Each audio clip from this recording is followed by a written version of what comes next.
Hey everybody, I'm Merc. And I'm Ash. And we are ForeverAFK. And we're playing some more Kerbal Space Program in the new update, which is version 0.22. Alright, so what do we got here that's different?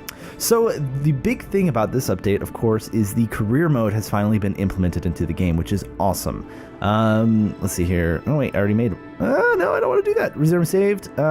So now, as you can see, we have these sandbox modes. Oh, that's cute. They have little sandbox icons. So this is do they even have the cat turds that are in the sandboxes, or no? I hope not. That would be weird. No, they don't. You don't have to shovel them out either. It's all automatic. Anyway, so this is the one we've been playing with the Arctic mission, and so now we've got some money and some funding from our Blue Cow. Blue Cow to do some space missions. Who knows? Maybe we'll make a helium balloon and jump from it or something like that. That'd be cool. Right? Jump from the atmosphere. I don't think you can do that yet. Maybe upper atmosphere. So the first thing you'll notice, maybe I won't cut this out, is the length of the loading screens. I usually cut them out for our previous videos, but if you play Kerbal, you know that was way faster, which is awesome. So they've definitely been doing a lot of diligent work on this game. Yeah, that was the most annoying part, I thought, was the loading screens, because it's like you keep wanting to try to do something, or you accidentally click on something, and then it takes like a half hour to get back to what you were trying to do. Yeah, they've made it so much better. And as you can see here, this is the new Kerbal Space Center. It has some new... I think looks bigger. Yeah, first of all, it's bigger. It also looks, I don't know, it looks a little better. I think they've added some pathways and stuff like that.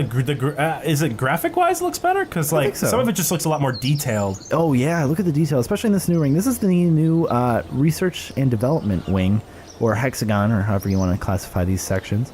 But basically, in the career mode, you start off with just a limited amount of parts.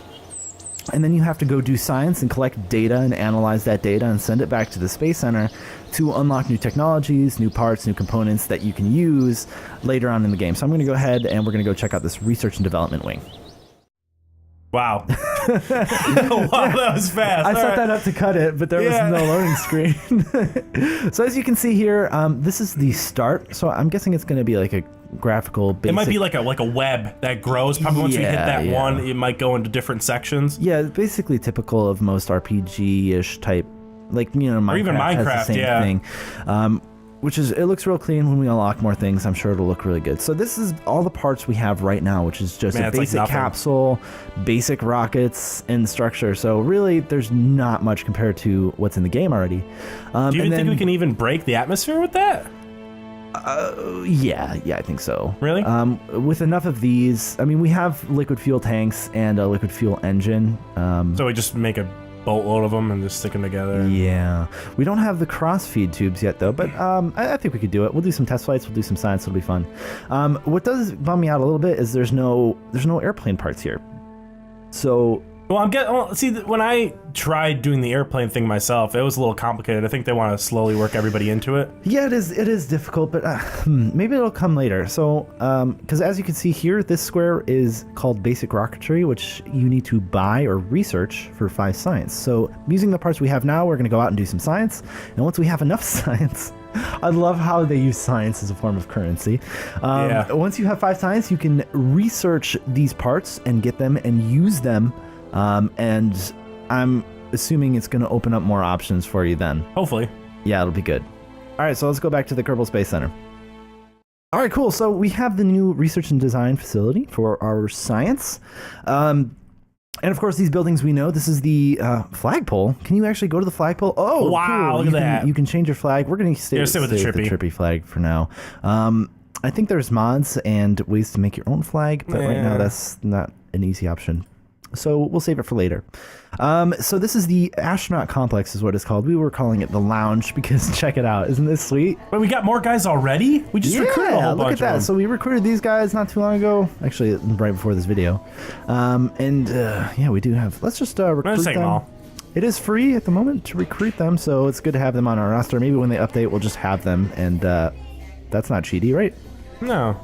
Sorry, I'm actually just listening to the jazz music and them like talking in the background. It's nice, isn't it? They added some new tracks, some new tunes. It's a good upgrade, like, you know, a good update, you know? Not many games like have significant updates like this. This is a really nice one. It is nice. All right, so we're gonna go back. No loading screen. Wow. I love it so much. Right? This building still can't be accessed.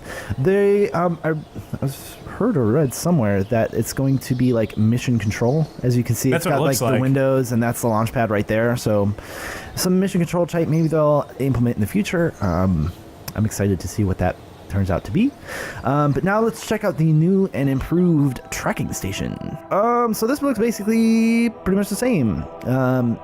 However, I guess the one big update is you don't have to come to the tracking center to retrieve or recover some of your flights, which is a feature we'll go and see for ourselves in a little bit. Let's see. I don't think anything else here is new. You've got all these data. This was here before, which is cool if you want to know about the planets. And we haven't set anything up yet, so we're going to go do that now. All right, so here we are in the vertical assembly building, the VAB, if you so will. This looks pretty much the same. Of course, the big difference is we have much fewer components to work with, which of course makes the game, I guess, kind of difficult to play. It gives you some limitations that you have to abide by, which is fun, which is cool, which makes it interesting. So let's go ahead and build a rocket, collect some science, get some parts so we can research more technologies and do more interesting things. How does that sound? That sounds great, That yeah. sounds awesome. I mean, that is, after all, what we are doing for Blue Cows.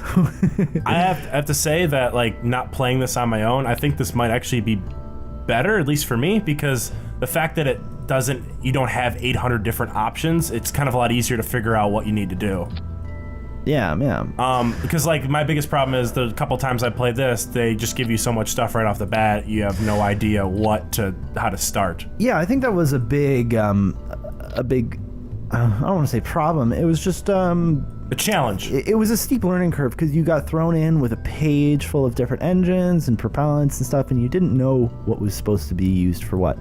Let's see. I don't think that I have any type of Yeah, like anything what's it else. called?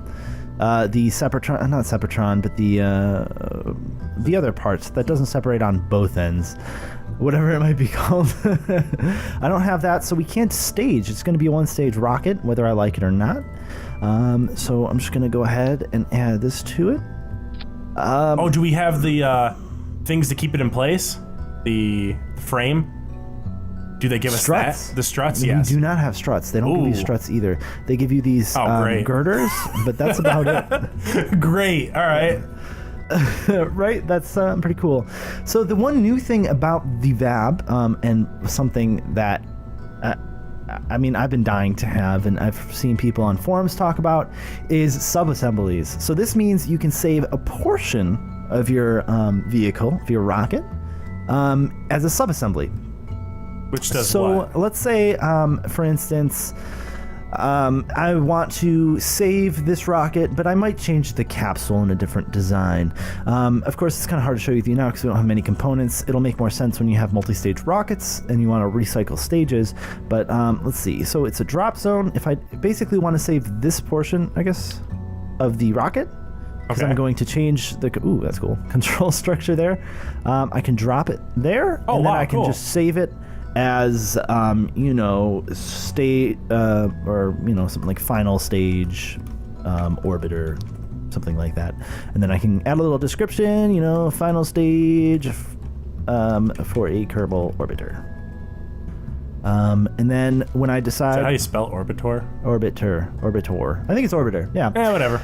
So now at any time you can just click on this and you can. Wow, look at that! Right? It's beautiful. So this is also really helpful if you want to need to copy stuff and you need to make multiples. Exactly. Let's say we wanted to have like a whole bunch of these things. We could do whatever we wanted to do and whatever we needed to do, which is fantastic. Because for example, with the rovers, if you build a rover and you have a launcher, you can save the rover as a subassembly and have different launchers for it, or vice versa. You can save the launchers. It's really convenient. Basically, any design you use a lot, you can use, and that's it's awesome that they've put it in the game because everyone's been asking for it. All right, so I think this is a good first. We don't even have the holders, so I'm going to be worried about how this goes up into space. I say we just go for it. But we're going to have to launch it right off the launch pad like that. Let's give it a try. We're going to do that in our next video. Thank you for watching. Thank you guys very much. Update, and we'll see you on the launch pad. See you guys later. Bye.